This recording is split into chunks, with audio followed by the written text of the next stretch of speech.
A Inquisição da Igreja Católica Romana foi uma das maiores desgraças que ocorreu na história da humanidade e se alastrou por toda a Europa.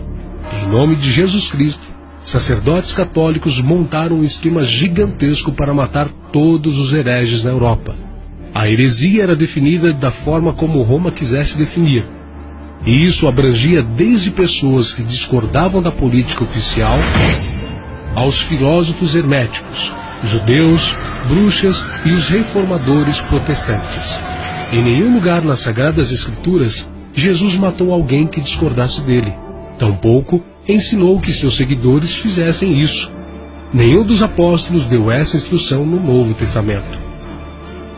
Porque o Filho do Homem não veio para destruir as almas dos homens, mas sim para salvá-las. Os inquisidores católicos levavam a vítima ao ponto da morte muitas vezes, e depois paravam a tortura, de forma que a vítima revivesse, e depois pudessem ser torturadas novamente.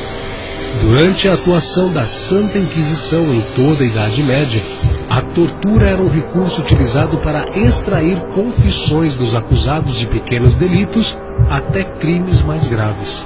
Diversos métodos de tortura foram desenvolvidos ao longo dos anos. Os métodos mais agressivos eram reservados àqueles que provavelmente seriam condenados à morte.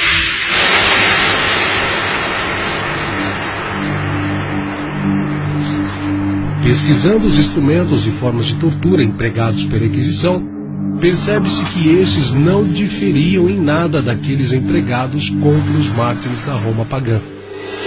Os mártires eram suspensos por um pé ou por ambos e crucificados, e as mulheres eram suspensas pelos cabelos.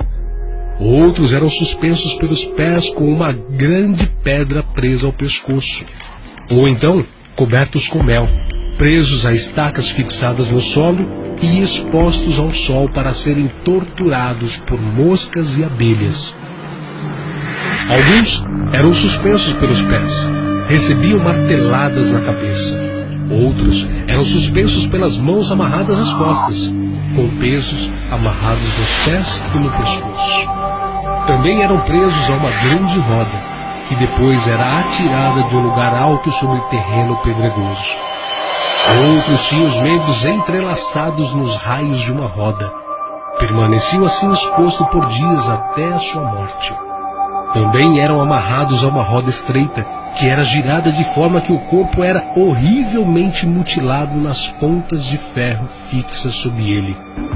Eram colocados em uma talha, tracionada por força humana, estirados, esmagados numa prensa. Com as mãos amarradas às costas, eram içados por uma corda, depois soltos sobre pontas aguçadas. Eram açoitados e espancados, seja presos a estacas ou sobre aguçadas espigas de ferro. Outros eram apedrejados e também esmagados debaixo de enormes pedras. Torturados com garras de ferro, onde partes de seus corpos eram rasgados pelos ganchos. Ou então, pendurados de cabeça para baixo, tinham partes do corpo queimado com uma tocha. Eram lançados em caldeirões de óleo fervente, ou fritos em uma enorme panela quente. Eram colocados sobre uma grelha de ferro e assados, ou dentro de um boi de bronze sobre o qual era acesa uma fogueira.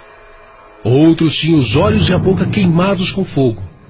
Outros eram forçados a sentarem nu sobre uma cadeira de ferro incandescente. Também eram forçados a caminhar em cima de brasas, enquanto o chumbo fundido ou outra substância corrosiva era derramado sobre suas cabeças. Lançados num buraco cheio de brasas, queimados em estacas, jogados dentro de uma fornalha. Uns eram apunhalados, outros tinham os membros amputados um por um até a morte. Decapitados com espadas ou machado, perfurados com uma lança. Outros eram usados como cobaias para alvo de arqueiros. Serrados ao meio, golpeados na cabeça, braços e pés amputados. Traspassados com estacas pontiagudas, a barriga era aberta e as vísceras arrancadas. esfolados vivos. Uns eram presos pelas pernas aos topos de duas árvores vizinhas, curvadas, que eram soltas em seguida. Outros eram perfurados com espinhos debaixo das unhas dos pés e das mãos.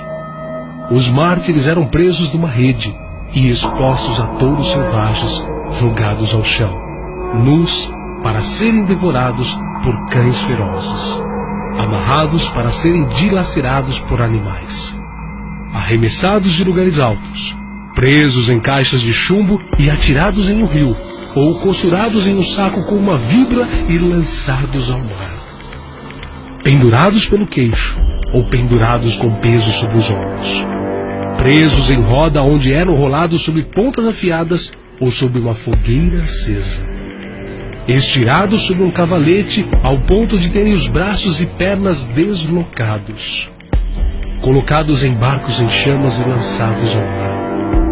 As mulheres tinham os seios amputados, os homens a língua cortada, os dentes arrancados ou o olho perfurado. Outros eram presos nus em cavalos indomados e arrastados sobre o terreno pedregoso. Também eram enterrados vivos completamente ou até o pescoço. Todos estes suplícios os mártires sofriam com resignação, sabendo que teriam uma recompensa celestial reservada para eles, a qual é sobreexcelente a dor física ou humilhação a qual foram expostos. Porque para mim, tenho por certo que as aflições desse tempo presente não são para comparar com a glória que em nós há de ser revelada. Além de todo o massacre que era realizado em nome de Deus durante a Inquisição, a Igreja também organizou guerras religiosas intituladas de Guerra Santa. O objetivo alegado pela Igreja Católica para a realização destas guerras era a reconquista da Palestina, ou Terra Santa como é chamada hoje, a qual nesta época estava de posse dos árabes muçulmanos. O Papa prometeu perdoar os pecados de todos aqueles que fossem para a guerra. Como os participantes dessas expedições se vestiam com túnicas bordadas com uma cruz, o movimento ficou conhecido como a Cruzada. Do século XI até meados do século XIII, 8 grandes cruzadas foram enviadas para Jerusalém. Até crianças foram recrutadas. Acreditava-se que por serem puras e sem pecados, as crianças seriam compensadas por Deus. Porém, o seu final foi trágico. A maioria acabou morrendo no caminho, de fome ou de frio, e outras foram vendidas como escravas. Em inúmeros aspectos, as cruzadas foram um desastre. Todas falharam. Os cruzados não conseguiram expulsar definitivamente os muçulmanos, e isso durou por séculos, chegando até os nossos dias. Diante de Pôncio Pilatos, disse Jesus: "O meu reino não é desse mundo. Se o meu reino fosse desse mundo, lutariam os meus servos."